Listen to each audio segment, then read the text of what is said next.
mesdemoiselles et messieurs, bonsoir à Zulflawin. Heureux de vous retrouver pour cette émission de la Galaxie Berbère, ici même à Argenteuil, au Volcano, pour une émission spéciale judo, avec le Judo Club Escale Argenteuil. Ce club voit le jour en 1997, ici même à Argenteuil, dans le quartier du Val d'Argent Nord. 20 ans après, il compte dans ses effectifs une championne du monde, de nombreux athlètes faisant partie de l'élite du judo français. D'ailleurs, le club sera représenté aux Jeux Olympiques de Rio en août prochain. Et bien maintenant, je vous propose d'aller rejoindre mes invités.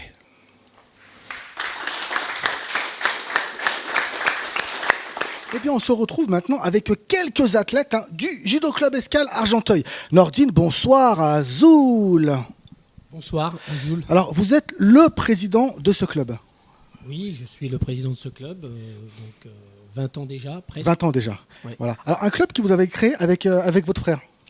En effet, en 1997, sous l'impulsion d'Assen, il m'a appelé pour demander si moi j'étais prêt à créer ce club. Et ça fait 20 ans que ça dure et ça fonctionne. 20 ans, Voilà. 20 ans en 97, ouais, Voilà. en 2017. Et ça fonctionne, Voilà. puisqu'on va en parler bien sûr tout au long de ces émissions. On a Voilà. des athlètes qui sont en partance pour les Jeux Olympiques de Rio. Je vais vous laisser me présenter effectivement votre frère. Donc Assen qui était donc le premier président du club au moment de la création et moi le premier enseignant. Au fil des années, si vous voulez, les adhérents, le nombre d'adhérents a augmenté et pour passer de 80 licenciés à 500 licenciés quasiment aujourd'hui.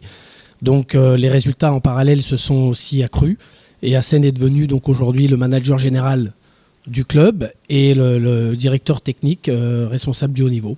Il est donc l'entraîneur de Clarisse Agbenienou, notre championne du monde. Et il a contribué justement à faire que aujourd'hui Clarisse puisse être l'une des meilleures judokates de la planète, toutes catégories confondues. Et voilà, si c'est pas Voilà. beau ça, dans un quartier, bien sûr, on l'a dit, d'Argenteuil. Hassen, bonsoir. Azul. Donc, présentez-nous les athlètes autour de la table. Je suis moins de 57 kilos. Bonsoir. Voilà, je donne pas ton poids, je donne la catégorie. Bonsoir.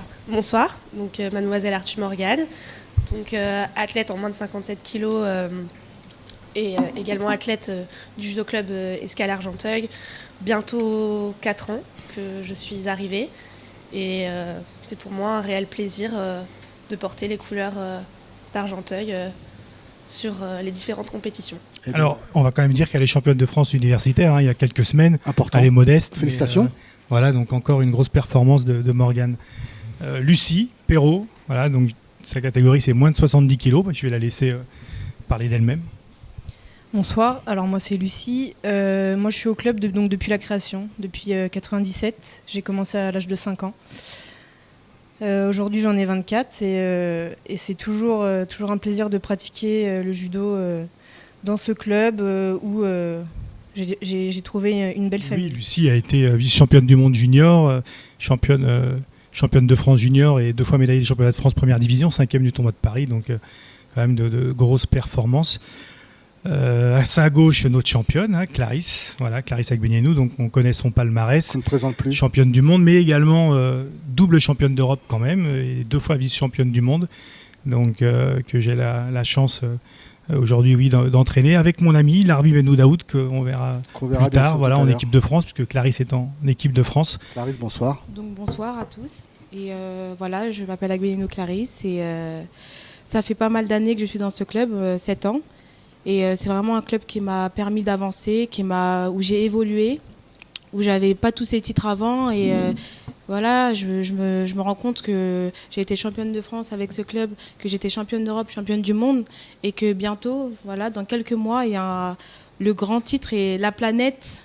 Le titre que je veux, que je souhaite, championne de la planète, comme a dit Nordine, c'est dans quelques mois. Et voilà, mon club, toutes les personnes qui sont dans ce club, les enfants, mes collègues qui sont à côté de moi, qui tous les jours m'aident, et tous les jours, tous les mercredis, à chaque fois que je vais à ce club, où je suis vraiment contente, même les parents d'élèves, je suis vraiment contente d'être dans ce club. C'est vraiment une famille pour moi et je sais qu'ils me soutiennent.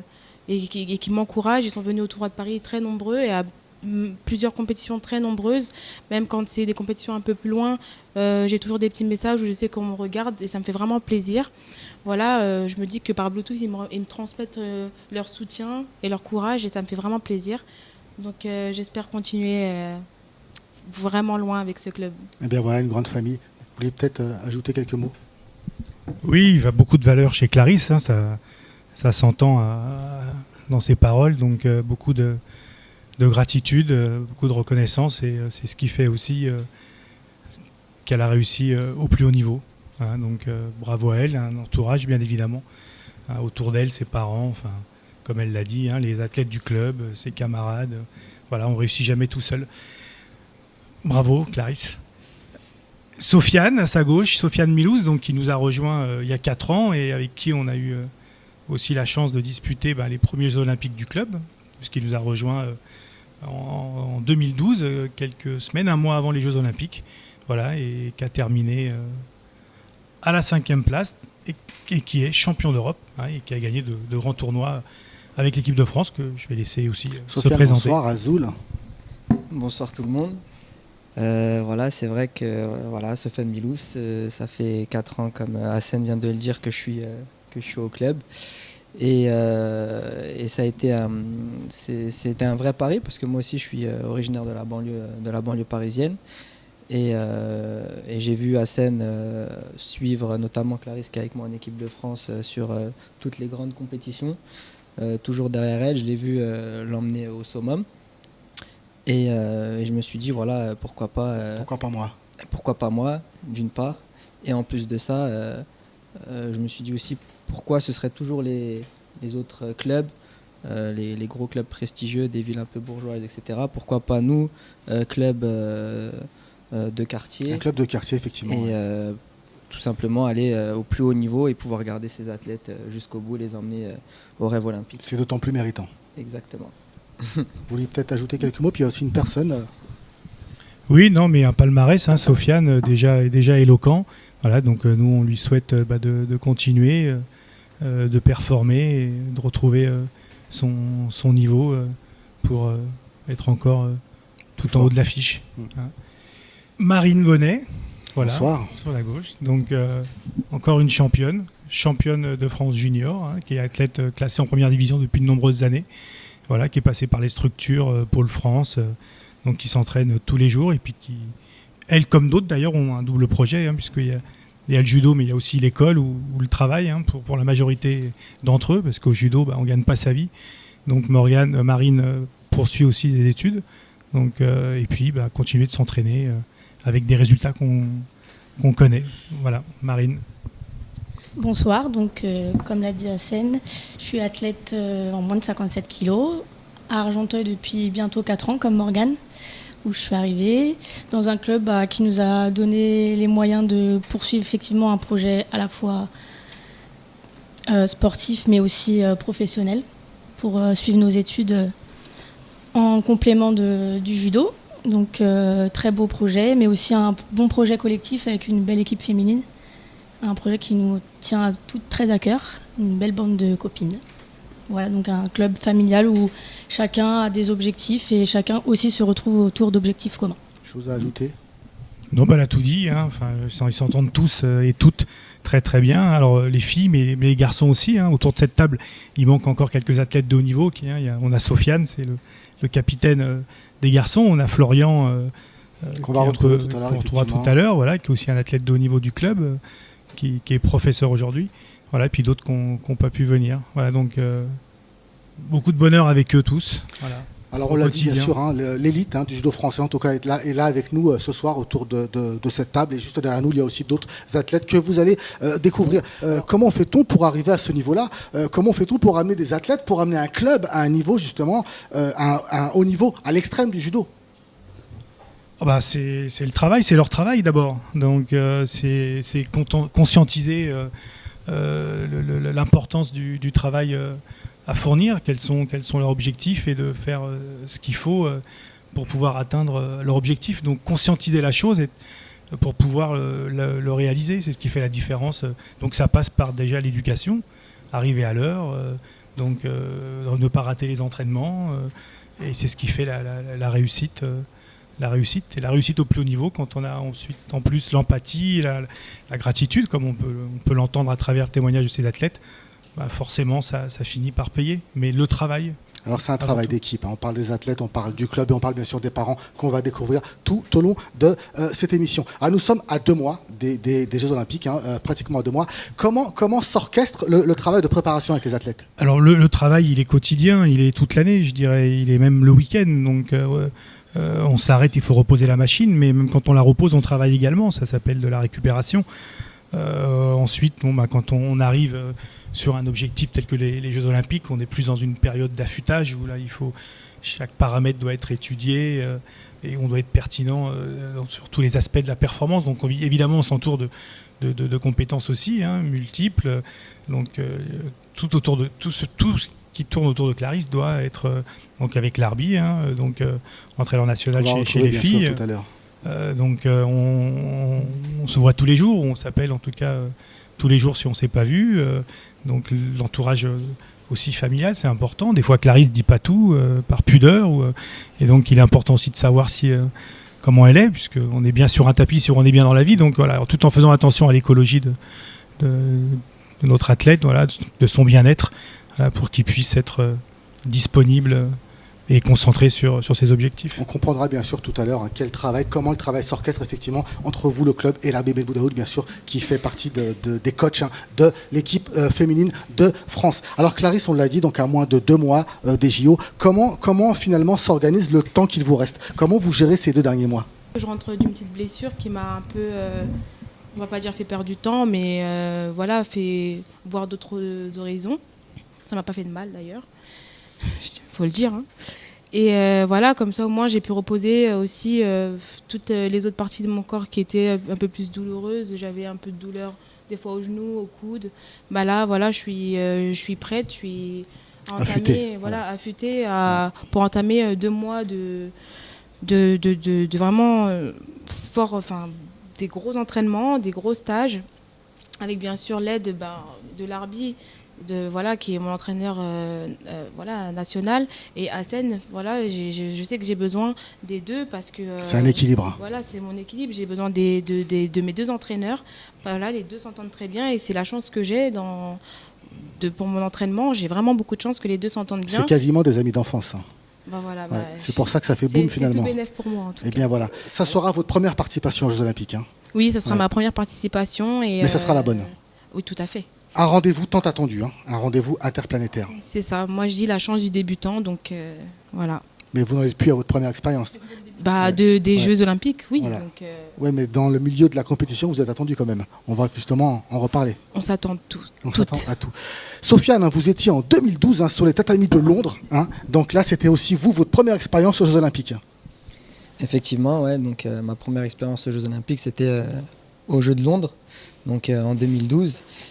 Et ça a été une expérience riche, une aventure humaine assez exceptionnelle. Et puis on n'a qu'une envie, c'est d'y retourner, mais cette fois-ci avec objectif de ramener au minimum une médaille, parce que être au pied du podium, on l'a encore entre la gorge. Le judo club Escale Argenteuil, ce n'est pas que le haut niveau, hein, il y a aussi du judo loisir, on va le découvrir. Comment s'orchestre ce travail de manager général? Déjà, on s'entoure, puisque la réussite, elle est jamais, elle est toujours le fruit d'un travail en commun. Donc, on s'entoure de personnes. Donc, on a aujourd'hui plusieurs professeurs au club, mais notamment d'athlètes et j'étais déjà vieilli, Lucie, j'allais dire d'anciens athlètes, mais puisqu'elle est aussi entraîneur, hein, on peut faire les deux. Hein.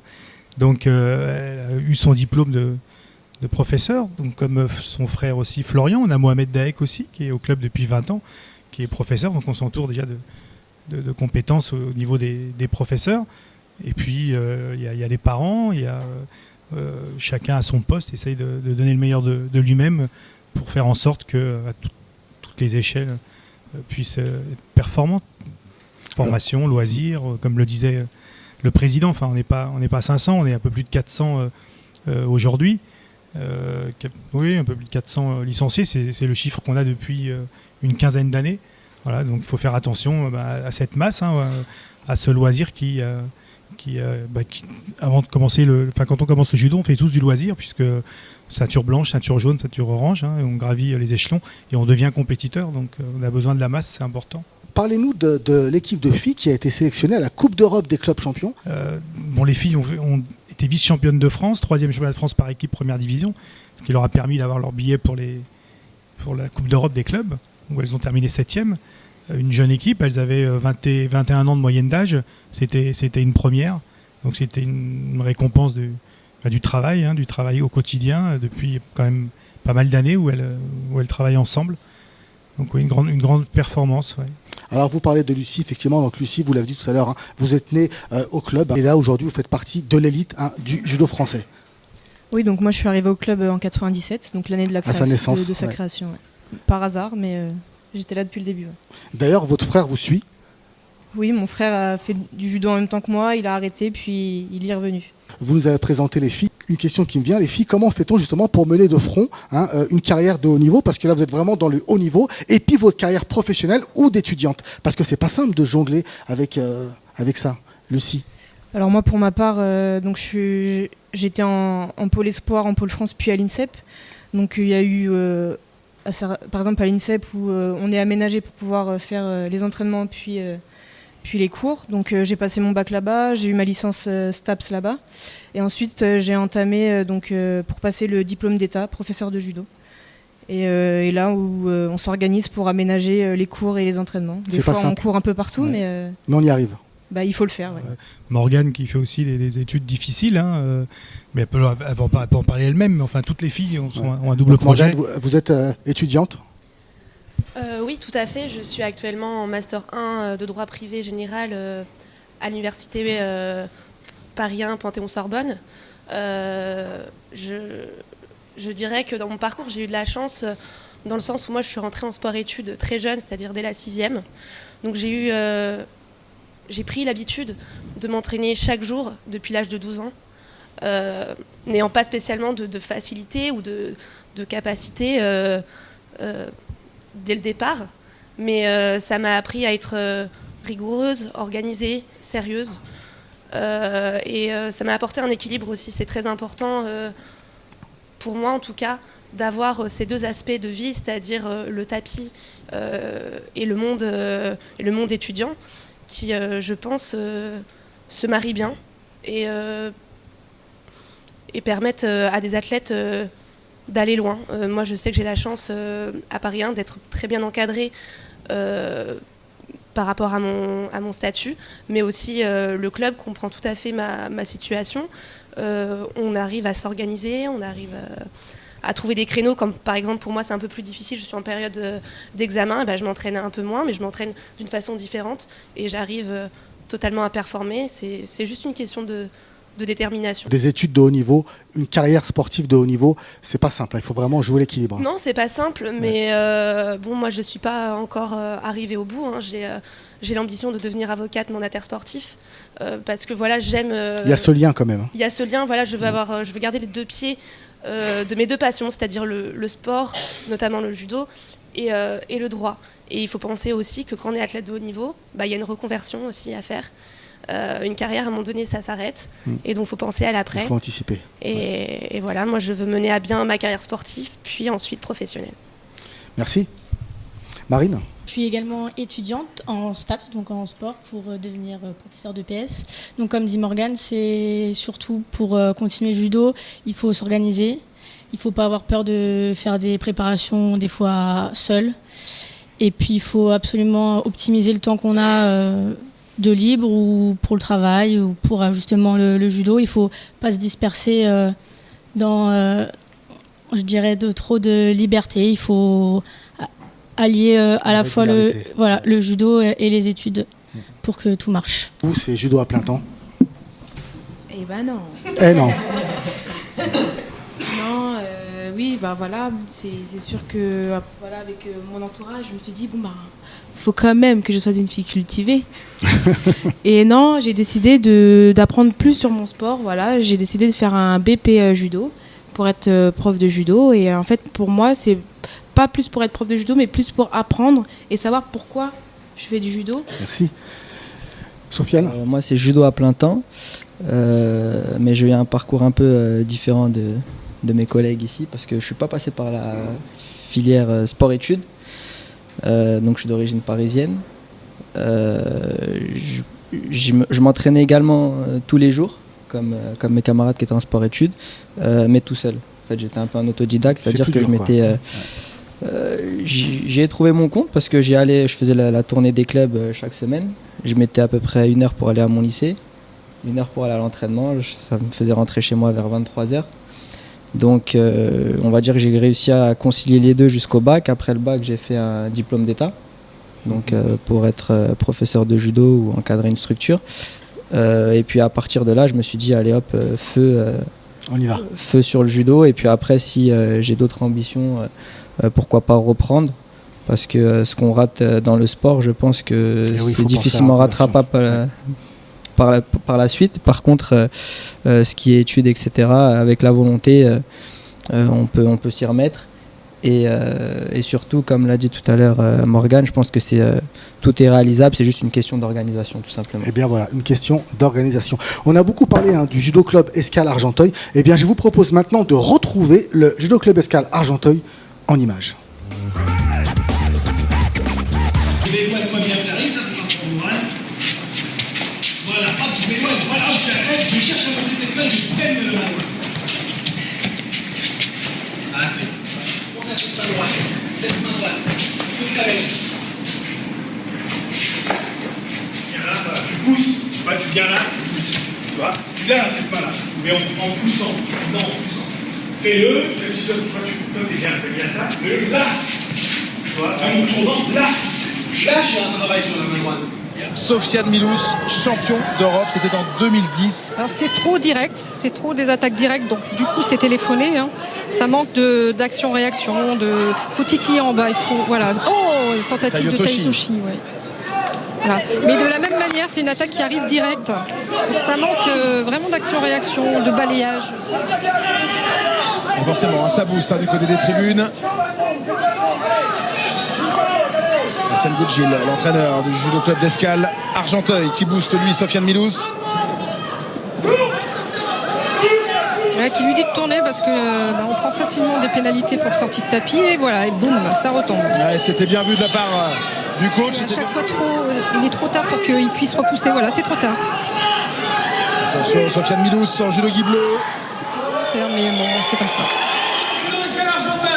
Oui, forcément, ouais, c'est dur. Hein, c'est dur et bon, tout à l'heure, David Larose le disait, hein, c'est difficile pour les athlètes confirmés de faire un championnat de France. Hein.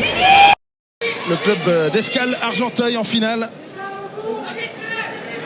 Il y a cette jeune demoiselle en judo-gi blanc, reconnue pour ses qualités physiques, hein, Cécile, ouais. Gauchère, forte, 3e déjà l'année dernière. Elle est en difficulté. Hein. Oui, parce qu'elle subit le déplacement. Hein. Oula! J'ai eu des conseils de beaucoup d'entraîneurs, notamment Daniel Fernandez et mon coach Hassan Goudjil, qui m'a fait une bonne préparation et je le remercie beaucoup. Et voilà, je suis en championne de France en titre.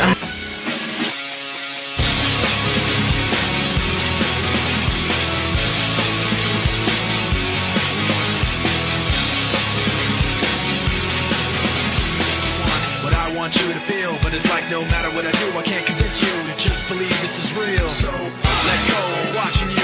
Turn your back like you always do. Face away and pretend that I'm not. But I'll be here cause you're all that I got. I can't feel the way I did before. That would be things up.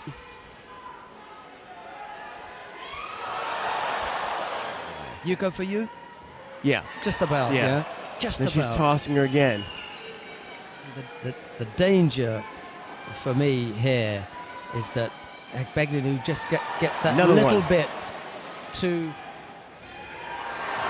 That's not going to be able to do it. Not that time. And Beglenou gets revenge for real. Yeah, that's what it is on the face. As long as we don't, let anyone else in, we can just keep this wrapped up between us. Look at that.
Quand les Parisiens viennent en Normandie, ce n'est pas toujours pour prendre des vacances. Clarisse Agbenienou, championne du monde de judo, est venue d'Argenteuil pour s'entraîner, ici à Grand-Quevilly, sous l'œil de son entraîneur Hassen, toujours très concentré. C'est quoi l'utilité de ce genre de circuit ? Oula, attendez après, parce que là je suis dans le truc là. Mais on n'atterrit pas au club de Grand-Quevilly par hasard. L'intérêt, c'est de trouver un endroit, donc un endroit paisible, un endroit où il fait bon vivre, où il y a un bel accueil, où il y a une infrastructure, voilà, les ingrédients pour faire un bon stage. Et c'est ce qu'on trouve ici. Voilà pourquoi on revient à Grand-Quevilly. Clarisse et son entraîneur étaient venus ici l'an dernier, et s'ils sont de retour, c'est avec un objectif en tête. Je suis championne du monde en titre, donc j'espère garder mon titre, et je vais garder mon titre. Farino Larocca. Tapis numéro 1, vainqueur Antonelli, se présente Louis Guénaud. Parmi ces espoirs du judo français, un nom se démarque, Lucie Perrault. À 17 ans, cette judokate made in Argenteuil décroche une très belle deuxième place au championnat du monde junior des moins de 70 kg. Lucie confirme sa montée en puissance. Il ne lui faut que 43 secondes pour terrasser la championne d'Europe, s'inclinant enfin en finale face à la championne du monde. Finir sur une défaite, c'est toujours difficile, mais bon, au bout du compte, je suis quand même vice-championne du monde et je perds pas contre n'importe qui. Enfin, c'est la championne du monde en titre. Une médaille d'argent qu'elle doit en partie à son entraîneur, Hassen Boudjil. Si selon lui, il est un peu tôt pour parler de JO, le formateur du judo club Escale d'Argenteuil croit en son athlète qui suit depuis 5 ans.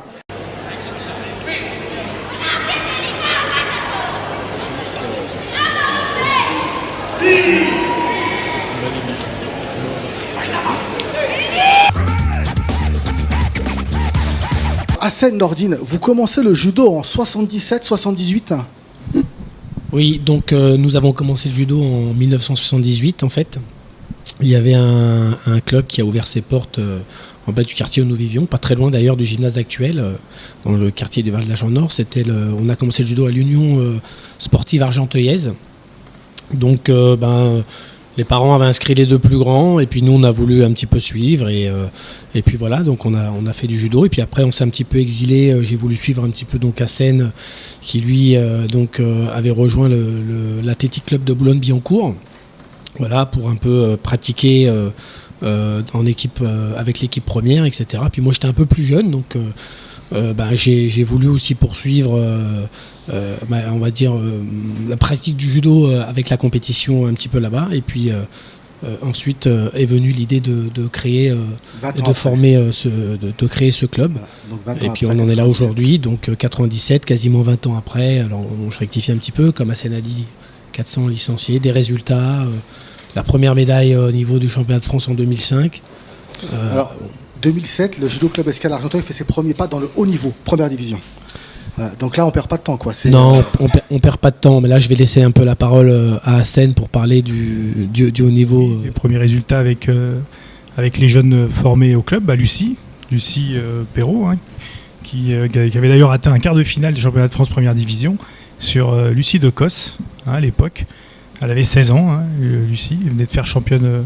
Non, elle sortait des cadettes d'ailleurs. Elle n'était même pas junior. Hein, c'est ça, hein, ouais.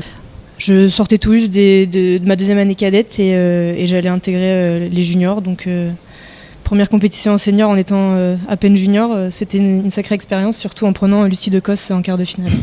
Ouais, grâce à une performance en senior, parce qu'elle avait disputé un tournoi senior label A qui lui avait permis de demander un hors quota et de disputer ce championnat de France première division. Donc voilà, c'était les prémices. Et puis ensuite... Ils sont devenus une quinzaine à participer au championnat de France première division. Combien d'athlètes de haut niveau au club ? L'élite ? Alors, si on considère un athlète de haut niveau, un athlète qui dispute le championnat de France première division, donc élite, on va dire qu'on a 12 athlètes de haut niveau. 12 athlètes de haut niveau qui disputent le championnat de France première division, avec une équipe chez les filles et une équipe chez les garçons en première division, donc le plus haut niveau de pratique par équipe. Hein. On a 2 formations dans l'élite aussi par équipe, parce que les garçons ont fait deux fois, 2 années consécutives, un quart de finale championnat de France par équipe première division. Et puis si on peut considérer aussi le haut niveau chez les jeunes, on a aussi beaucoup de résultats chez les jeunes, donc dans la formation, qui ont atteint le niveau national, puisqu'on a des médailles de championnat de France individuelles, une douzaine du club, Et ils ont même gagné le titre de champion de France par équipe, cadet. Comment faites-vous pour avoir des résultats aussi constants? Il faut une équipe qui soit toujours aussi motivée et qui baisse pas les bras pour toujours accompagner les athlètes. Et donc tant que les athlètes travaillent et tant qu'autour d'eux l'accompagnement est serein, il est efficace. Alors un club qui a eu le label élite, le haut niveau par la formation. Oui, on a eu ce label il y a une dizaine d'années par le Conseil général du Val d'Oise. Donc, comme on était à l'époque le deuxième club du département, et il y a 12 ans, et depuis 10 ans, on est le premier club du Val d'Oise. Le club Escale Argenteuil, c'est aussi du judo de loisir. Ça commence à partir de quel âge? Vous avez le baby judo, non? 3 ans. À partir de 3 ans. 3 ans. Voilà, donc ça commence à partir de 3 ans. Vous avez aussi, on verra tout à l'heure, des champions chez les vétérans. Donc c'est vraiment un club de haut niveau qui marque des points finalement du plus petit au plus grand. De 3 à 77 ans. De 3 à 77 ans. Eh bien, je vous propose à ce moment de l'émission de voir quelques images. C'est la fête du Judo Club Escale Argenteuil.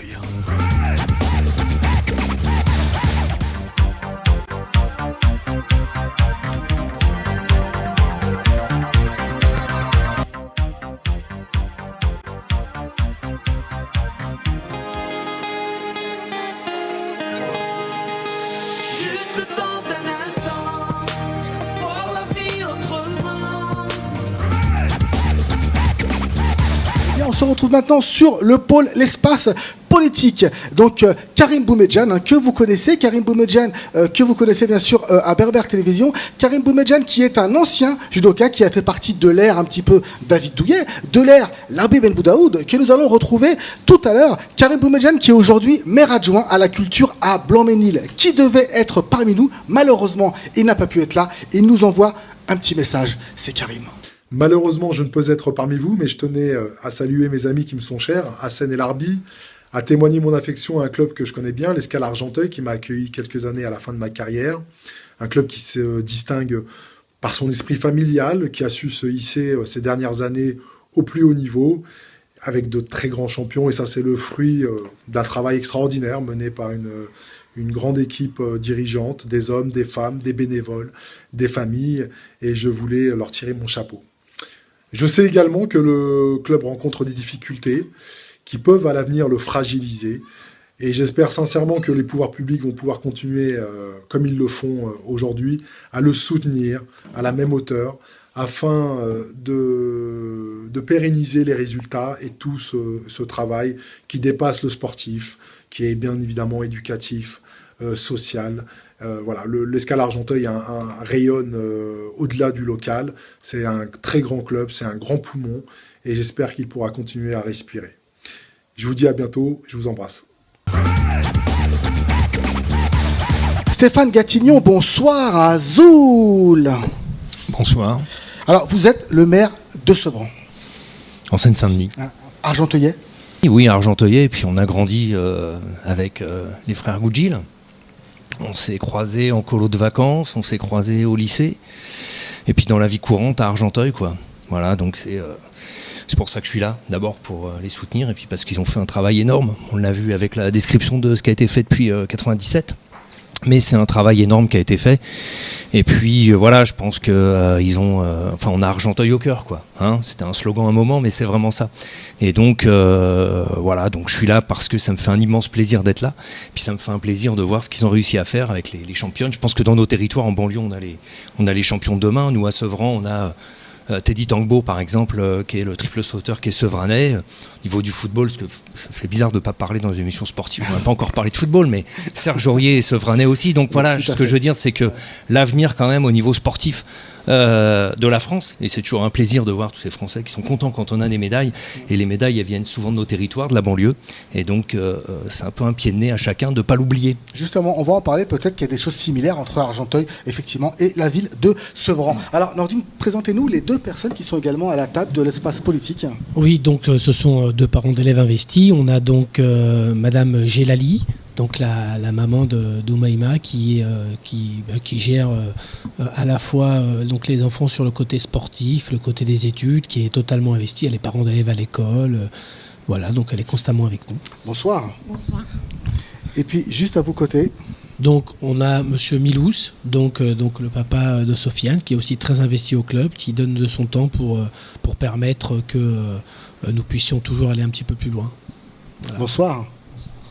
Donc c'est vrai qu'il y a du monde autour de cet espace politique. Alors Madame Djali, c'est vrai que vous êtes investie au niveau de l'éducation, au niveau du club. Vos enfants font du judo. Vos enfants également font des études, de grandes études. Oui, mon fils, il est en première année de Sciences Po. À Sciences Po, voilà, comme Sciences quoi, Po, oui. effectivement, on peut réussir le sport et les études. Qui était au judo, qu'il a grandi avec le judo, parce que moi, ça fait 15 ans que mes enfants, il a 19 ans, il va avoir 19 ans. Et il a commencé à 3 ans. C'est bientôt 16 ans que... Enfin, moi, je n'appelle pas un club. Pour moi, c'est une grande famille. C'est une grande famille. C'est une grande famille. Et je crois que c'est ça la réussite. Parce que quand on vient, le vendredi, on est une famille le vendredi, le mercredi, les jours, c'est ça. Je crois que c'est ça. Je pense le succès, comme elle a dit Clarisse, c'est vraiment, on ne sent pas qu'on vient s'entraîner. Mettez bien le micro. On vient chez une grande famille, que tout le monde connaît tout le monde, qu'on parle de nos enfants, on parle de nos difficultés, qu'on parle de tout, quoi. Et c'est ça que les Goodgill, vraiment, ils font un travail énorme, exceptionnel. Monsieur Milous, c'est un plaisir d'avoir un fils, finalement, un grand champion. C'est évident, oui. Alors, votre fils, vous l'avez laissé, en fin de compte, faire. Justement, c'est important d'avoir des parents et des sportifs, à un moment donné, sur un même plateau. Donc, vous l'avez écouté, vous l'avez laissé avancer, vous l'avez laissé faire. Oui, bien sûr. Bien sûr, enfin, j'ai donné le meilleur de moi-même. Enfin, moi, étant petit, moi-même, je me suis occupé d'eux. Quand ils sont grandis, je leur ai laissé les choix. J'ai ma fille aussi qui a fait du judo, elle est championne du monde FSGT, mais elle voulait s'arrêter, elle s'est arrêtée. Mon fils, il a bien continué et je l'ai laissé aller jusqu'au bout. Voilà, donc je pense que c'est important, le travail effectivement avec les parents et les jeunes. D'ailleurs, une anecdote qui me revient, on en parlera tout à l'heure bien sûr avec l'Arbi Belgoudaoud. C'est vrai qu'il nous avait dit, finalement, quand il était plus jeune à l'école, eh bien sa prof lui avait dit, qu'est-ce que tu veux faire plus tard? Il lui a dit, moi, je serai champion du monde de judo. Et je crois que là, c'est un peu moqué de lui. Il a été champion du monde de judo. Je crois qu'il nous en dira un peu plus tout à l'heure. Alors, Stéphane, une question qui me vient quand même, parce qu'on parle d'Argenteuil, on parle du judo, on a parlé de Sevran, on a parlé de Serge-Aurier, donc deux villes un petit peu similaires, avec des clubs de haut niveau. La ville doit-elle être un des partenaires pour un club de haut niveau?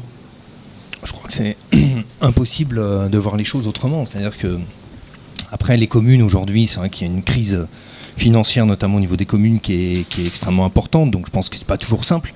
Mais Sevran est une ville extrêmement fragile là-dessus, des années-lumière de ce qu'est Argenteuil. Mais à chaque fois, c'est à la fois, il faut être présent avec les clubs, parce que souvent, vous savez, sur le terrain, ceux qui font le lien social qui demeure, ça va être les militants sportifs, quoi. Et les gens qui sont dans les clubs, c'est comme ça qu'on tisse. Madame a bien expliqué, c'est comme ça qu'on crée de la vie et qu'on arrive à faire, à faire plein de choses et bouger une ville. Voilà, je pense que les clubs sportifs, c'est essentiel. Je pense que dans nos villes, dans nos territoires, la question du sport et de la culture, c'est absolument fondamental. Si on se plante sur le sport et la culture, voilà, c'est parce que les histoires humaines, elles sont dans le sport et la culture. Et pour moi, le sport et la culture, c'est la même chose au fond. Voilà, et donc ça, c'est des choses qui sont extrêmement importantes et essentielles. Ouais, moi, vous voyez, par exemple, au niveau de la culture, ça me fait bizarre, depuis tout à l'heure, on parle du Val d'Argent Nord, alors que pour moi, c'est la ZUP, par exemple. Et c'est vrai qu'on a toujours dit qu'on venait de la ZUP, et que déjà, voilà, culturellement, ça évolue, mais c'est bien. Un ancien d'Argenteuil, un devenu maire de Sevran. Voilà, donc il y a des champions un peu partout ici. C'est vrai que c'est, en fin de compte, on est dans une émission de réussite finalement. Le sport ou la politique. C'était évident, le premier champion d'intense quand même à Seine. Voilà, je pense que tout ce qu'il a fait, même, parce quand on creuse un peu, vous devez un peu connaître ça, mais quand on creuse un peu la personne, on se rend compte que quand même pour arriver là, y compris son frangin, mais pour en arriver là, il faut avoir quelque chose quand même de fort derrière. Et je pense que ça passe aussi par sa réussite personnelle, qui est certainement plus dure que beaucoup d'autres réussites qui se font aujourd'hui, où les choses sont plus simples. À l'époque, c'était beaucoup plus compliqué. Pour un club de haut niveau, c'est un budget de combien? On sait, non, en règle générale? Un club de haut niveau aujourd'hui, c'est autour des 600 000 euros, plus ou moins, quoi. C'est-à-dire, oui, c'est-à-dire permettre un peu comme nous d'avoir des équipes qui performent au plus haut niveau, c'est-à-dire en première division, avoir des athlètes qui jouent les premiers rôles au niveau de la planète, Clarisse, Sofiane et d'autres, avoir d'autres athlètes qui jouent les premiers rôles au niveau national, au niveau de l'élite, et qui sont pas très loin du niveau mondial. Tout ça, c'est un coût, les tournois, les stages, l'accompagnement, donc c'est autour, oui, de de ça, 600 000 euros. Après, il y a des budgets qui varient. Il est évident que si vous prenez tous les athlètes de l'équipe de France, on peut aller encore un peu plus haut financièrement. Mais bon, un club comme le nôtre, c'est autour des 600 000 euros. Moyen. Entre le Judo Club Escale Argenteuil et ce budget de 600 000 euros, y a-t-il une différence? Y a-t-il un fossé? Oui, oui, vous faites bien de nous le dire. Vous voyez, il y a un fossé. Les villes ont tous quelques difficultés financières aujourd'hui et que le maire a fait des choix. Les choix sur l'ensemble il a décidé de baisser les subventions sur l'ensemble des associations sportives. Donc ça rend les choses un peu plus difficiles. Et puis le mécénat, nous on essaye de s'orienter sur le mécénat, mais on n'a pas encore de mécènes. Donc j'en profite. Je fais un appel s'il y a des mécènes qui veulent bien soutenir le club, qui n'hésitent pas, puisque aujourd'hui il y a 60% de déduction d'impôts pour les entreprises. Donc, Alors on rappelle bien sûr un club en partance pour les Jeux Olympiques, c'est important de le rappeler. Si vous voulez voir votre image effectivement là-bas à Rio, pourquoi pas, et bien en tout cas voilà, vous contactez le club. Alors justement Stéphane, une question qui me vient, alors maire de Sevran, vous avez des clubs aussi de haut niveau, en dehors des finances de la ville, vous avez peut-être des conseils à leur donner au niveau des mécènes, au niveau des dons, vous qui avez peut-être une expérience là-bas sur Sevran?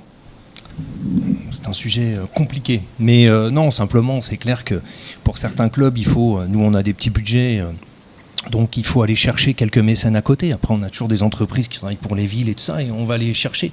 Par exemple à Sevran pour le club de foot, c'est vrai qu'on se bat pour trouver 100 à 150 000 euros par an pour pouvoir boucler un budget. On a la première école de foot de Seine-Saint-Denis, et le budget de la ville pour les clubs, globalement nous en budget ville pour tous les clubs de la ville c'est 170 000 euros.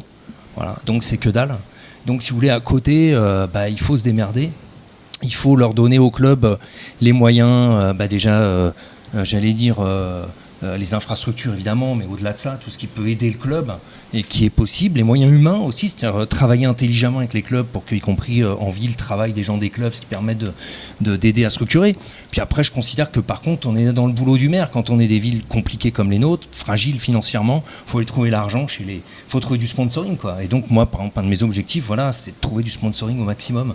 Donc il faut que je trouve dans l'année 150 à 250 000 euros de sponsoring pour le monde du sport en général. Un travail peut-être à développer au sein du club? Tout à fait, oui, c'est l'objectif. On essaie de solliciter les uns et les autres, les différents réseaux pour avoir un maximum de sociétés qui voudraient nous soutenir. Donc on a fait aussi appel à la municipalité et puis aux autres, on attend.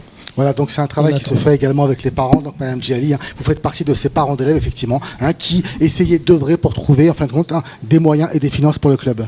Justement, parce que moi, franchement, ça fait pas longtemps, ils ont fait le soutien. Ils ouvrent le club pour le soutien scolaire. Moi, étant que parent d'élèves, ça fait une quinzaine d'années, je vois les difficultés des enfants, qu'ils ont besoin, que la famille n'a pas l'argent pour trouver quelqu'un pour les aider. Ils ont apprécié les parents, parce que pour moi, et même, ça leur permet d'avancer un petit peu. Je reviens encore sur les Falcons, ils ne font pas que le soutien, c'est vers pousser les élèves vers l'excellence. Ça veut dire l'aider de tous les moyens. Que ce soit dans le sport ou dans l'école. Ou dans le sport ou dans l'école. Et moi, étant que parent d'élèves, je parle le travail qu'ils ont fait pour le soutien scolaire aussi. Quand ils ouvrent le club aussi pendant les vacances, ça permet des enfants, des gamins qui n'ont pas... C'est que découvrir le judo, découvrir le sport, d'avancer. Et vous savez, quand on fait le soutien avec quelqu'un qui est déjà son frère, on donne la chance à cet enfant de réussir. Et même quand on fréquente un autre qui a fait, il lui dit, mais si lui, il est arrivé, donc moi aussi, je peux arriver. Au niveau de ce club de judo, c'est assez extraordinaire. Il développe effectivement les stages de judo, mais aussi les devoirs et le travail scolaire, puisque au sein du club, on va le découvrir tout à l'heure, il y a aussi des professeurs de judo, des professeurs d'école. Voilà, donc tout est complet. Eh bien, alors Stéphane, je crois que je vais vous libérer parce que vous avez des obligations. En tout cas, merci beaucoup d'avoir été là avec nous. En tout cas, ce soir, peut-être juste avant de vous laisser partir, peut-être un dernier mot, Stéphane. Merci. Merci simplement, merci. Je remercie Hassen Nordine évidemment d'être venu là, parce que pour moi c'est vraiment un plaisir. Et je pense que je souhaite bonne chance pour les JO et puis pour les saisons qui viennent. Voilà, je pense que c'est important ce qui se passe ici, comme dans d'autres endroits, dans tout un tas d'endroits. Il y avait le maire adjoint de Blanc-Ménil qui devait venir, mais il y a des choses qui se passent aussi là-bas, il y a des choses partout. Et c'est important, vu la situation qu'on connaît aussi en France, de montrer que dans nos territoires, en banlieue, l'avenir de la France, l'avenir y compris de Paris et de ce qui se passe, y compris là-haut, ça se passe chez nous. Et la preuve, on sera tous extrêmement heureux, y compris de boire un coup quand Clarisse va gagner sa médaille au JO. Donc voilà, c'est ça qui est important. Ça, et merci de m'avoir invité. Eh bien, merci à vous. Eh bien, alors l'émission n'est pas terminée, bien sûr. Nous, on va simplement marquer une page publicitaire et on se retrouve juste après. Eh bien, nous voici de retour après cette courte page publicitaire, toujours avec le Judo Club Escale Argenteuil à l'approche des Jeux Olympiques de Rio. Donc, Nordine, on se retrouve maintenant sur le pôle formation judo de quartier. Présentez-nous un petit peu les invités qui sont autour de cette table. Alors, je vous présente Laure Barater, qui est donc professeur des écoles et qui intervient durant les stages qu'on fait durant les vacances scolaires judo quartier, pour le soutien scolaire envers les judokas. Laure, bonsoir. Azul. Bonsoir. Professeur des écoles. Alors, vous pouvez nous parler un peu de votre mission au sein du Judo Club Escale ? Alors, ma mission, elle est essentiellement lors des stages de l'école de judo. Donc, on fait du français essentiellement, des dictées. Voilà, on travaille sur l'orthographe, on fait des corrections collectives et voilà, ça se passe tranquillement, les enfants sont contents et voilà. Donc ils viennent au judo, mais finalement, vous les mettez au devoir. Voilà, c'est le lien un petit peu avec le judo, c'est-à-dire, comme disait Monsieur Gatignon tout à l'heure, il y a la culture, il y a le sport, mais il y a aussi l'éducation qui est très importante, et la maman Doumaïma aussi l'a souligné. Voilà, il faut, pour que ce soit complet, c'était intéressant de proposer ça aux jeunes. Alors justement, comment réagissent les parents ? Comment réagissent les jeunes ? Parce qu'ils se disent, je viens finalement faire du judo, mais mince, je me retrouve à faire mes devoirs. En fait, ça se fait très très facilement parce qu'en fait, il y a une telle rigueur déjà dans le club. Les professeurs travaillent avec les enfants sur le respect, sur voilà, la ponctualité, toutes les valeurs qui tournent autour du judo. Donc pour moi, c'est un vrai plaisir parce qu'ils viennent sans souci, même très, très contents, parce qu'en plus après ils savent qu'ils vont faire le judo, donc il n'y a pas de problème. Ils viennent naturellement finalement. Oui, tout à fait. Alors ce sont des enfants du club ou il y a aussi des enfants qui viennent du quartier et qui viennent s'inscrire exprès pour ce stage ? Pour l'instant, c'est essentiellement les enfants de l'école de judo, mais après si on peut effectivement développer ça au niveau... à un niveau plus large, ce serait très bonne chose. Peut-être voir effectivement, Monsieur le Président. Oui, ça c'est un objectif. C'est vrai qu'on réalise des stages judo donc avec l'école de judo où on met en place des soutiens scolaires. Mais il est vrai aussi qu'on ouvre les portes durant les vacances scolaires pour le judo quartier aux enfants qui ne font pas partie du club, qui ne sont pas inscrits dans une structure et qui veulent venir pratiquer le judo de manière gratuite pendant 3 jours avec une sortie à la fin. Alors, il est évident que l'idéal, ce serait aussi d'amener le soutien scolaire là-dedans. Mais bon, comme on a parlé tout à l'heure du budget, tout est une question de budget. C'est compliqué à mettre en place si derrière on n'a pas les fonds nécessaires. Alors présentez-nous la personne qui est juste à mes côtés. Alors c'est Florian Perrault, donc le frère de Lucie, dont on a parlé un petit peu tout à l'heure. Florian a démarré au club très jeune, aussi à l'âge de 4 ans. Donc il est aussi athlète de haut niveau, puisqu'il est première division, et il vient tout juste d'avoir son diplôme de professeur de judo. Et il travaille justement avec l'école de judo. Bonsoir. Bonsoir. Donc finalement vous êtes né également au club, un petit peu comme votre sœur Lucie. Également, arrivé un peu plus tard, mais oui, j'ai commencé au club et depuis j'ai fait une petite pause au foot et je suis vite revenu au judo. Ouais. Foot, vous jouiez quel poste, Défenseur. Défenseur. Alors, qu'est-ce que ça fait d'être derrière la petite sœur ? Elle vous pousse, elle vous amène ou elle vous enfonce ? Non, elle m'enfonce pas, mais ça s'est fait assez naturellement. Après, ça peut être compliqué parfois d'être comparé, mais... Enfin, c'est pas une comparaison. Et alors, le fait qu'elle soit là avant, ça peut amener à la comparaison, mais non, ça s'est fait assez naturellement. Et plus puis, un travail d'équipe, elle vous accompagne, elle vous, ouais, voilà, elle vous coach des fois. C'est arrivé. C'est arrivé. Ouais, étant plus jeune, c'est arrivé. Alors je la vois sourire, je ne sais pas si c'est vrai. Alors on peut saluer juste Nordine derrière nous, donc à l'école de judo. Tous ces jeunes font partie donc de l'école de judo, ou on fait partie de l'école de judo. On a différentes ceintures. On a donc Goran qui est là, ceinture noire, avec Kian, ceinture noire. Donc Goran qui est vice-champion de France, junior, 2e division, alors qu'il était encore cadet. Et puis tous les autres, on a même Marius ici présent qui est tout récemment 3e des championnats d'Île-de-France minime, ainsi que Lana juste à côté qui elle est vice-championne d'Île-de-France minime, c'était tout récent. Voilà, puis d'autres qui ont participé au championnat d'Île-de-France, il y a un petit peu de tout là. Je pourrais présenter un peu tout le monde donc on peut commencer par là. Nous avons Maïma qui a été donc 2e au championnat du Val d'Oise. On a donc Victoria qui est championne du Val d'Oise, donc comme Lana je viens de le dire, qui est championne du Val d'Oise et vice-championne d'Île-de-France. Juste après donc on a Marius qui lui est donc champion du Val d'Oise et 3e des championnats d'Île-de-France. Nous avons donc François qui est champion du Val d'Oise. Nous avons Yacine donc, qui est participé au championnat du Val d'Oise. Nous avons Kian qui est vice-champion du Val d'Oise cadet. Nous avons donc Bastien qui a fait 3e des derniers championnats de France, 3e des derniers championnats du Val d'Oise. Et enfin Goran qui lui a été donc champion du Val d'Oise cadet junior et 2e des championnats du Val d'Oise senior.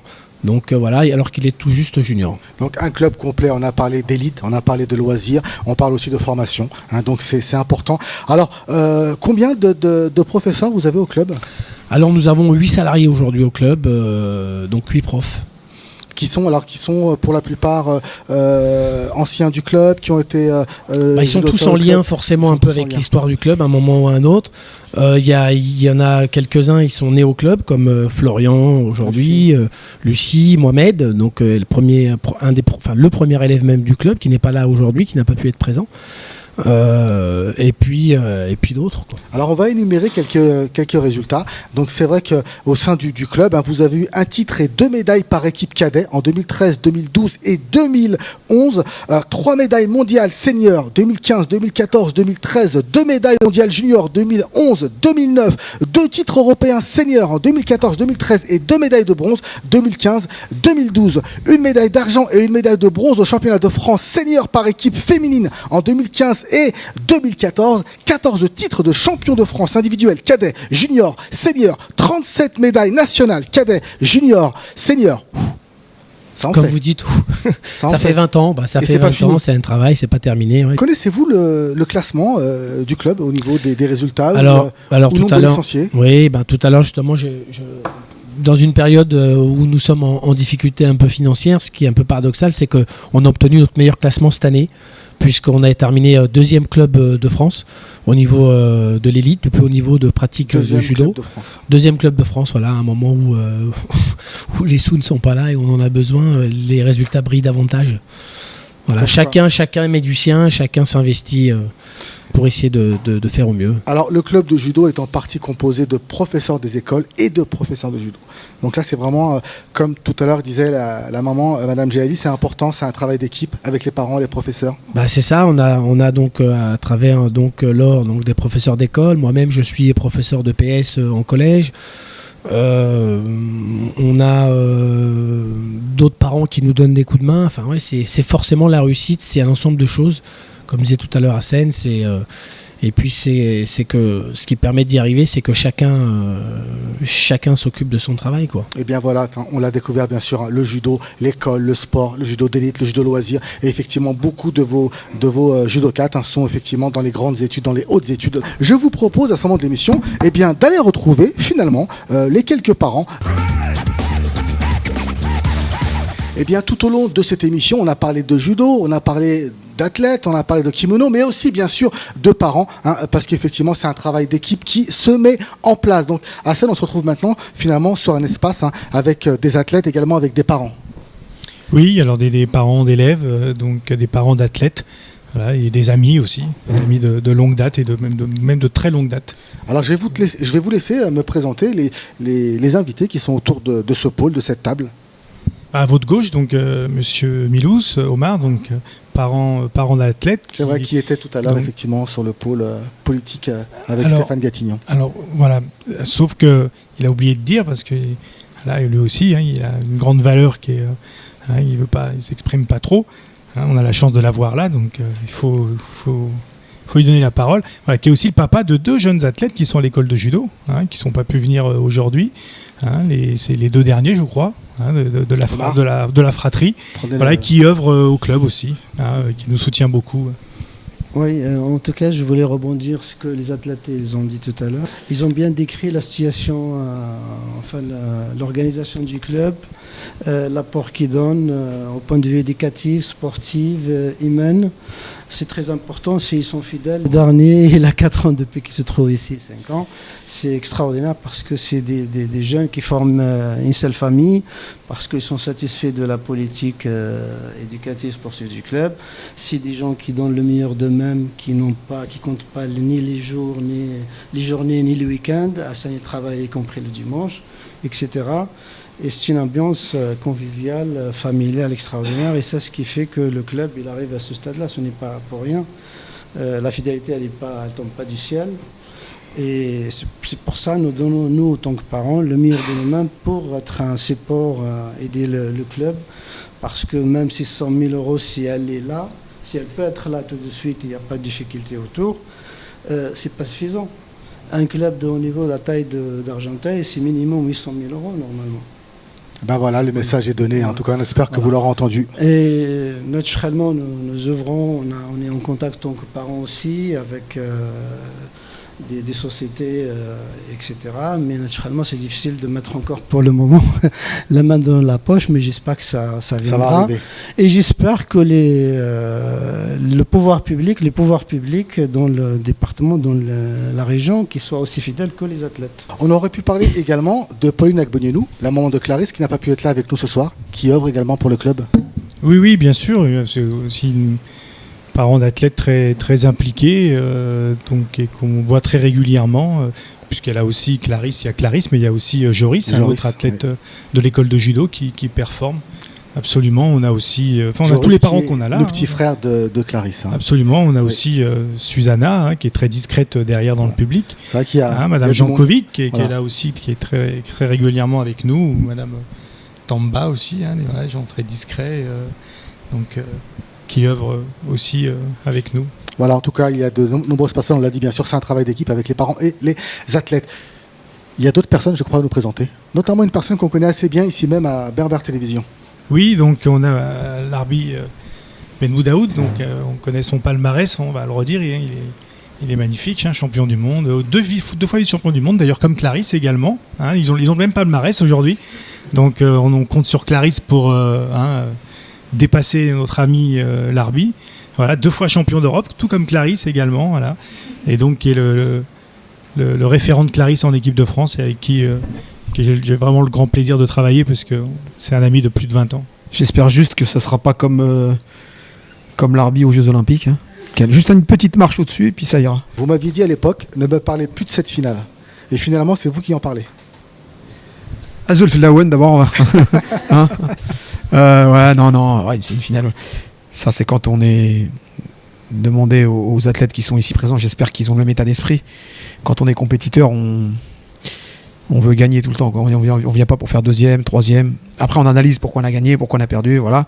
Mais en tout cas, quand on est compétiteur, on vient pour la gagner. Alors, justement, l'arbi, que vous reste-t-il de ces belles années de judoka, vous que l'on surnomme le chat? Enfin, le chat, en ce moment, il a une patte cassée. Non, qu'est-ce qui me reste? C'est le judo en général, j'allais dire. Le judo en général. Après, le haut niveau, on vit des grands moments, mais j'allais dire, ça a permis de construire aussi l'homme que je suis aujourd'hui. D'accord. Moi, ce qui me frappe et ce qui me plaît, moi, aujourd'hui, dans le format de cette émission, je ne sais pas si vous vous en rendez compte, mais c'est qu'aujourd'hui, tu as disposé sur différents pôles, dont le pôle formation, le haut niveau, et chacun avec son témoignage. Et à un moment donné, il y a toujours un truc qui revenait, et ça c'est hyper important, c'est la notion de famille. Eh bien, aujourd'hui, il y a très peu de clubs qui atteignent ce niveau, j'allais dire. Voilà, ils ont fini 2e du classement national, où on peut trouver tous ces pôles.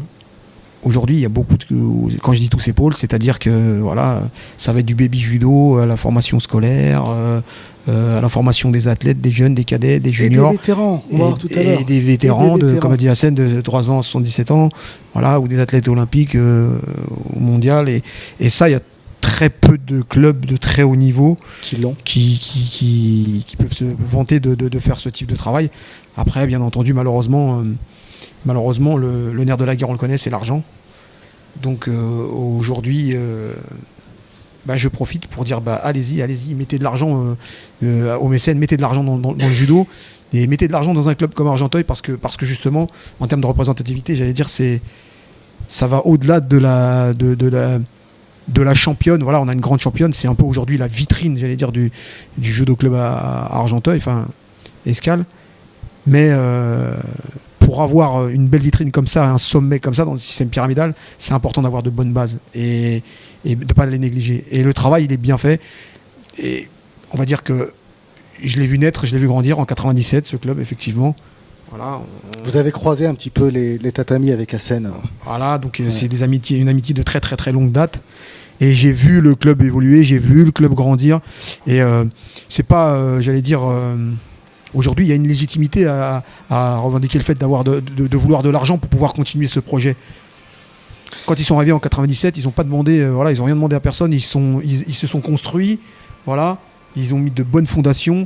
Et après, aujourd'hui, à un moment donné, dans leur progression, ils ont avancé et ils ont prouvé dans tous les aspects de notre discipline qu'ils étaient efficaces et qu'ils étaient performants. Et j'ai eu des témoignages, notamment de madame là. C'est très touchant, mais c'est la vérité. Et elle a parlé de cette notion de famille dans le judo juste avant les athlètes de haut niveau, justement. Même une Clarisse qui est aujourd'hui sous les feux de l'actualité, que c'est, comme je dis, c'est important qu'elle elle aussi aujourd'hui elle parle de famille, et c'est important d'avoir ces bases pour justement, j'allais dire, nous dans notre sport, on est un sport avec beaucoup de valeurs éducatives, mais comme je dis, notre fameux code moral, le club d'Argenteuil le représente bien. C'est pas juste un code mural. Parce qu'on le sait, parce que je l'ai vu grandir, je l'ai vu naître. Ils sont pas arrivés, on n'aura pas mis l'argent sur la table et puis il faut... Allez-y, ça c'est facile. Ils se sont construits et aujourd'hui, ça serait dommage, à cause de problèmes financiers, voilà, justement de s'arrêter là. Donc oui, alors, les mécènes, aidez-les. Voilà. L'argent jeté par la fenêtre. On rappelle quand même que depuis une dizaine d'années, vous êtes entraîneur national de l'équipe des filles. Je suis entraîneur des équipes de France. J'ai d'abord été entraîneur des équipes de France masculines pendant 3 ans, senior. Ensuite, pendant 2 ans, j'ai été entraîneur des équipes de France masculines junior. Et puis après, j'ai terminé. On m'a puni, moi, avec les filles. Donc, voilà. Et voilà. Et là, donc, on vous retrouve bien sûr aux côtés du club, donc l'Arbi Hassen. Donc, vous partagez un travail important avec Clarisse, effectivement, à Beugnenou. Oui, un travail important, une responsabilité aussi, puisque c'est se remettre en question aussi au quotidien pour essayer d'être le plus pertinent possible pour accompagner Clarisse vers l'objectif suprême. Donc oui, c'est un grand plaisir aussi. Aussi et surtout, c'est un grand plaisir. Alors voilà, c'est vrai que c'est un travail, j'ai envie de dire, de longue haleine. Vous êtes connus sur les tapis, vous avez grandi chacun de votre côté. Aujourd'hui, vous, finalement, terminez avec ce travail commun. On attend bien sûr 7 médailles, 7 médailles d'or, en tout cas, aux prochains Jeux Olympiques de Rio. Au sein du club, on a parlé des petits, on a parlé des judokas, mais il y a aussi des vétérans. Je crois que vous avez un papa champion. Oui, on a beaucoup de parents, comme je disais tout à l'heure. D'ailleurs, je vais rebondir parce que dans la salle, il y a beaucoup de parents qui sont venus pour justement montrer un peu leur investissement au club. Et on a aussi Monsieur Mostefaoui, que je n'ai pas présenté tout à l'heure, voilà, côté de Madame Tamba, qui est également très présent au club, qui vient régulièrement à tous les entraînements. Et on a un papa champion. On a un papa champion qui a été aussi compétiteur dans ses plus jeunes années, on va dire. Même s'il ne fait pas son âge. On a presque commencé en même temps le judo, et on était ensemble sur les compétitions, puisque Olivier vient de Montigny-les-Cormeilles, donc on parle d'Olivier Le Noé. Qui est bonsoir Azoul. 3e des championnats du monde vétéran. Bonsoir. Alors, effectivement, je suis l'ancien combattant du club, dans tous les sens du terme. C'est moi qui ai 77 ans.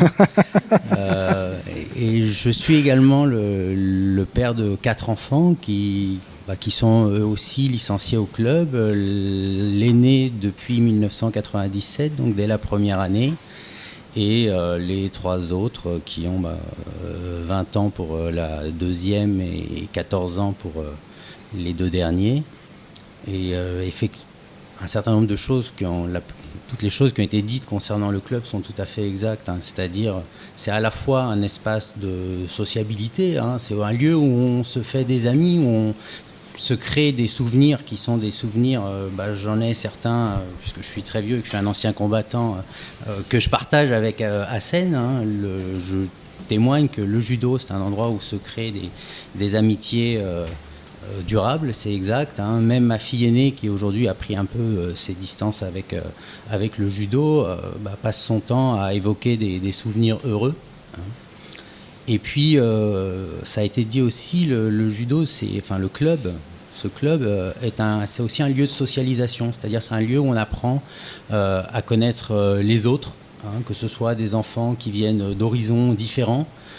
Notre club est caractérisé par à la fois sa mixité sociale, il y a des enfants qui viennent d'horizons, d'univers très différents, et aussi, on ne l'a pas dit, par la mixité filles-garçons. Ça, c'est quelque chose à mon sens, c'est une des réussites du club. C'est pas seulement une réussite sur le plan sportif, parce que les filles ont des résultats particulièrement bons, c'est tout à fait exact, mais aussi c'est un lieu où filles et garçons peuvent partager ensemble des moments, avoir des souvenirs, et où on apprend à connaître aussi les filles quand on est un garçon et les garçons quand on est une fille. Et ça, c'est vraiment une des grandes réussites. On rappelle que vos enfants sont également champions ici au club. On en a cité tout à l'heure quelques-uns.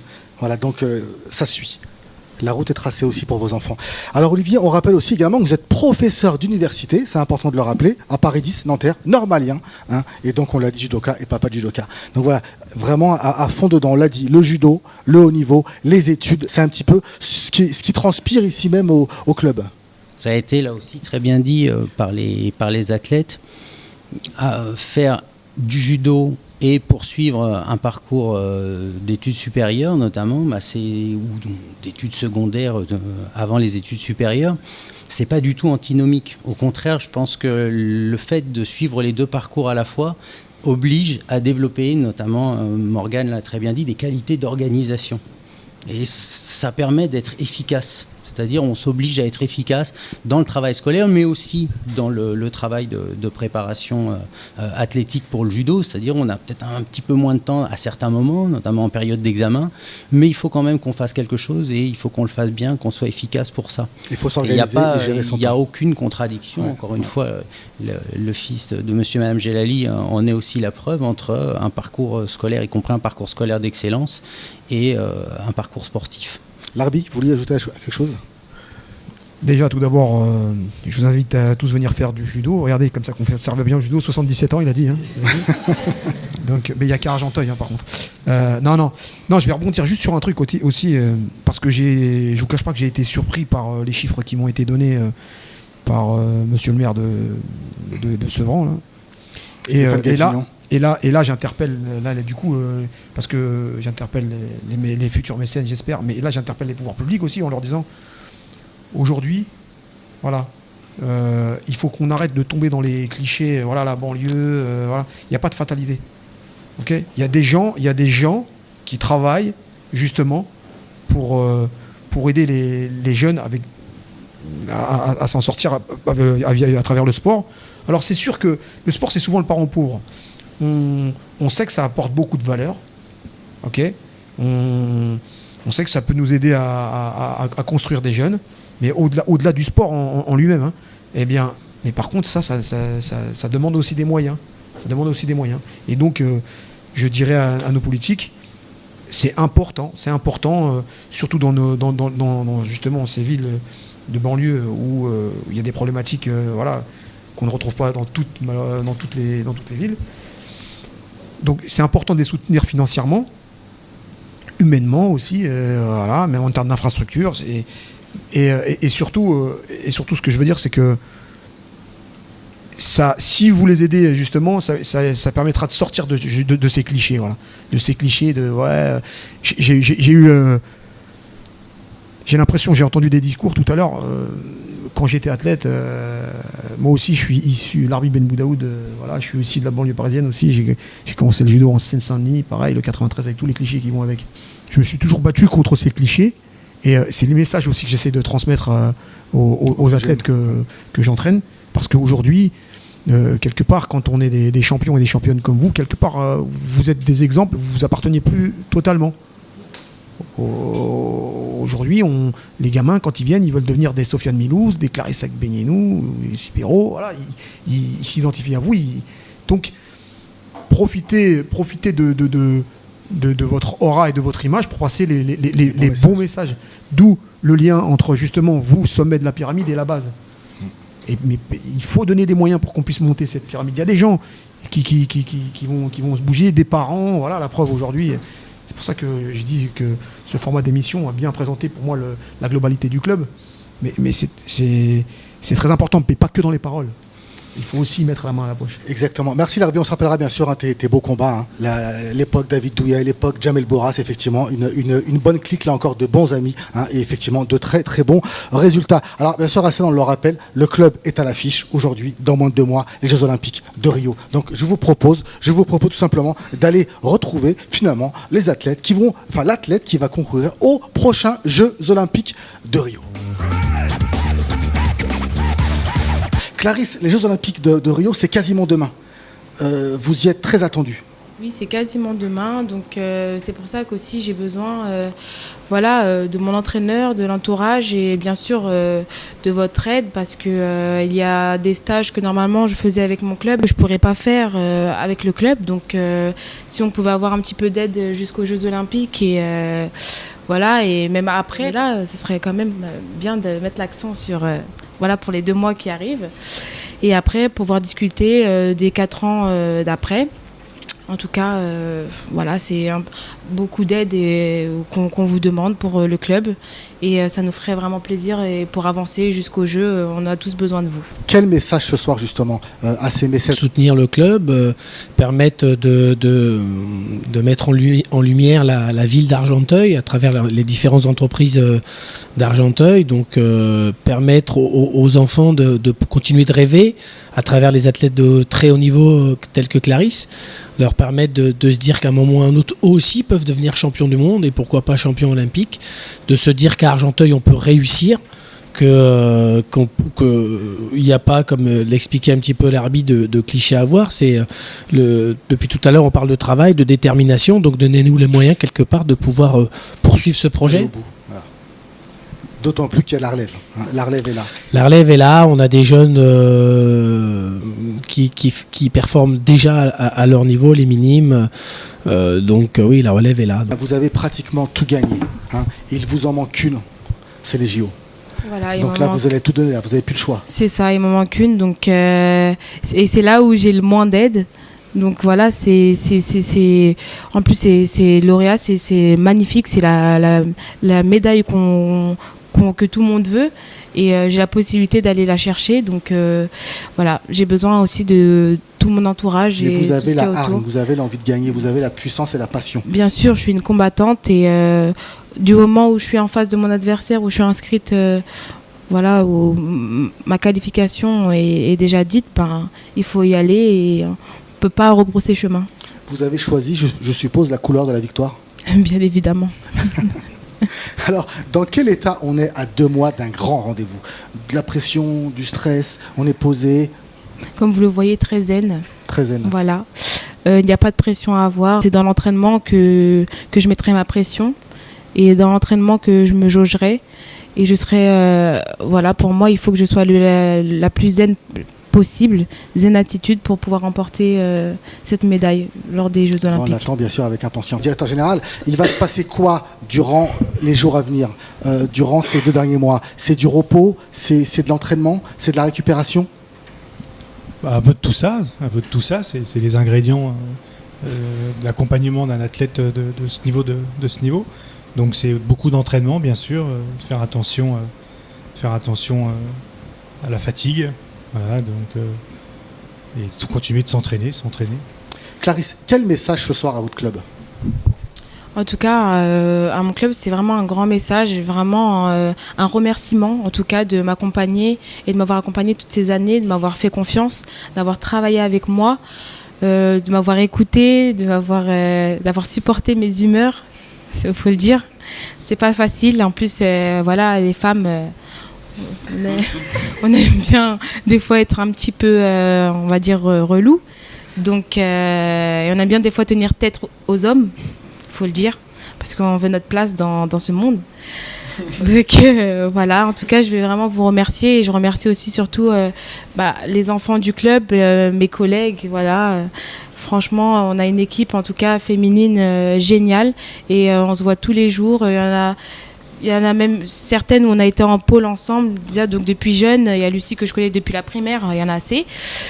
Donc voilà, donc c'est vraiment une belle équipe. On est tous ensemble, les garçons. Sofiane, on est toujours ensemble. On a fait tous les voyages. Au jeu de Londres, j'ai un peu abandonné, c'est vrai. Il a une expérience, il a l'expérience des JO. Peut-être justement, vous passez un petit peu l'expérience, la flamme, l'envie.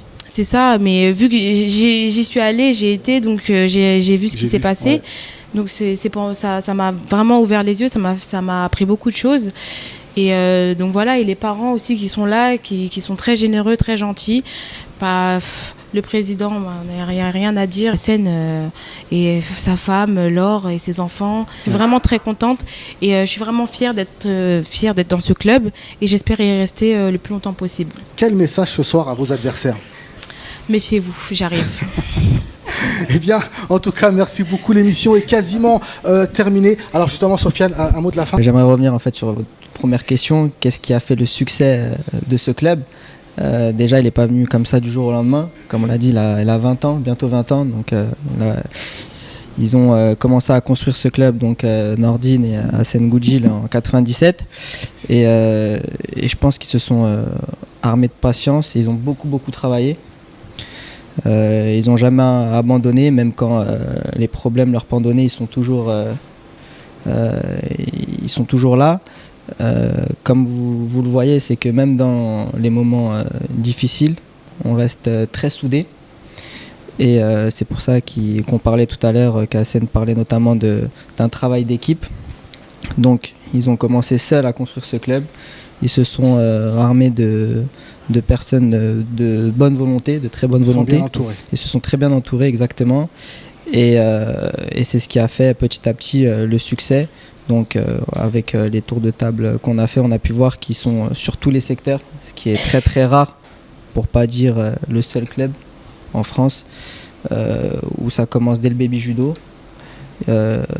Ils accompagnent leurs élèves, leurs athlètes, parce qu'on parle d'élèves, on parle d'athlètes aussi, dans leurs projets, que ce soit professionnel, que ce soit pour les études. On l'a vu avec un élève qui est en sciences politiques à 19 ans. Et justement aussi le haut niveau et le très haut niveau. Donc ils ont réussi à concilier tout ça et c'est juste énorme et ce serait dommage justement qu'un tel travail puisse s'essouffler. Exactement. Écoute, en tout cas, il n'y a pas de raison, c'est vrai que tout le monde en a parlé. Les mécènes, en tout cas, ils sont peut-être là, ils seront en tout cas au rendez-vous. Bien voilà, maintenant l'émission arrive pratiquement à son terme. En tout cas, merci beaucoup au club, merci aux dirigeants, merci aux athlètes de nous avoir donné un peu de temps. Alors, Hassen, justement, manager général, le mot de la fin. Je crois que Sofiane et Clarisse l'ont exprimé. Enfin, merci. La réussite du club, c'est une réussite d'ensemble. Donc, tout le monde y a apporté un peu sa pierre. Donc, merci aux parents de nous avoir été aussi fidèles pendant toutes ces années. Merci aux athlètes qui, malgré les difficultés, sont toujours présents, puisque on est en difficulté depuis quelques mois maintenant. Que Clarisse a pour habitude de faire bien sûr quelques stages avec son club, en plus des stages que la fédération planifie. Et c'est vrai que depuis septembre, c'est très difficile et ils sont tous encore présents aujourd'hui, tous solidaires. Donc merci à eux, merci aux athlètes, merci aux parents, merci aux jeunes. Voilà, merci à tous de nous avoir suivis dans cette aventure et en espérant qu'elle puisse continuer. Et voilà. Ben voilà, en tout cas, bonne continuation, bien sûr, hein, pour le club, hein, avec une excellente réussite sportive. Il n'y a pas de raison. Clarisse, encore une fois, merci pour votre présence. Hein. Nous vous souhaitons une très très belle réussite pour ces JO de Rio. C'est les premiers. Oui, merci beaucoup à Voilà, vous. on attend ça, bien sûr, hein, avec impatience. Rendez-vous, bien sûr, à Rio, sur la plus haute marche du podium. Merci, bien sûr, à tous ces champions qui sont là aujourd'hui, qui ont donné aussi un peu de leur temps, parce que c'est vrai que c'est pas simple entre leurs études et le judo. Merci, bien sûr, à Larbi Ben Boudaoud, ce grand champion qu'il a été au niveau du judo et qu'il est aujourd'hui au niveau des entraîneurs. Merci à Stéphane Gatillon, le maire de Sevran, qui était là avec nous ce soir, mais qui a dû, bien sûr, pour obligation, nous quitter. Et bien, en tout cas, merci à Georges également, du Volcano, pour la réalisation de cette émission. Merci Georges, merci à Milo de la Salle pour la réalisation de cette émission, merci à Farid Sahel qui était au cadre, merci également à Artistiquement Vôtre, merci à Berber TV. Nous, on se quitte bien sûr pour mieux se retrouver la semaine prochaine. Même jour, même horaire, même galaxie. Ciao, ciao, ciao.